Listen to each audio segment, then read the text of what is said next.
la RDC et le M23, les frappes navales, les pertes lourdes et le recul sur le terrain. Depuis plusieurs semaines, la situation militaire évolue rapidement. Dans l'est de la République démocratique du Congo, la frappe contre des navires, utilisée par le M23, marque un tournant. Les pertes importantes, la perturbation logistique et le retrait forcé de certaines localités conquises par les rebelles. Que révèlent réellement ces événements sur l'évolution du conflit? Le contexte général. Le M23 a mené, en 2025, une offensive rapide, s'emparant de plusieurs localités stratégiques, dans le nord et le sud Kivu. Cette progression reposait sur 3 éléments clés: la mobilité élevée, l'approvisionnement fluide et pression militaire constante sur les FARDC.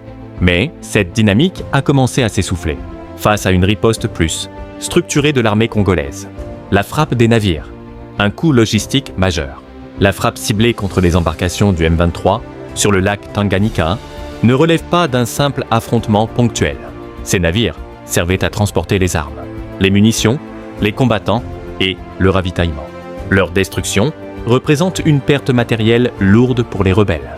Les objectifs: réduire la mobilité et l'approvisionnement du M23. En termes militaires, frapper la logistique équivaut souvent à frapper le cœur d'une offensive. Les pertes humaines et matérielles du M23.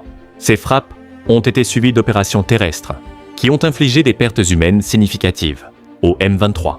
Plusieurs combattants ont été neutralisés, d'autres capturés et une quantité importante d'armes saisies ou détruites. Les pertes humaines réduisent la capacité offensive immédiate. La perte de matériel complique la tenue des positions et le moral des combattants est affecté. Il ne s'agit pas d'un effondrement du M23, mais d'un affaiblissement réel et mesurable. Retrait forcé de certaines localités.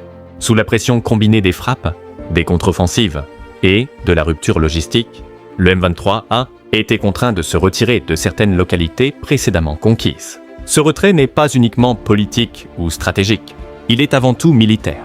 Tenir un territoire nécessite un flux constant de ravitaillement. Sans cela, rester exposé devient un risque majeur. Les rebelles ont donc privilégié un repli tactique pour éviter des pertes plus lourdes. Ce que cela change et ce que ça ne change pas. Ces événements modifient la dynamique locale mais pas encore l'ensemble du conflit. Ce que cela change: avantage tactique temporaire pour les FARDC. Réduction de la mobilité rebelle. Reprise de certaines zones clés. Ce que cela ne change pas encore: le M23 conserve des capacités militaires. Le conflit reste régional et instable. Les civils restent exposés.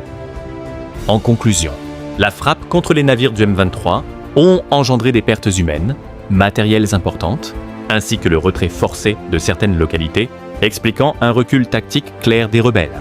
Cependant, il serait prématuré d'y voir une victoire définitive. Le conflit reste ouvert, complexe et ses conséquences humaines demeurent lourdes. Abonnez-vous pour des analyses factuelles et impartiales sur les conflits africains. À très bientôt.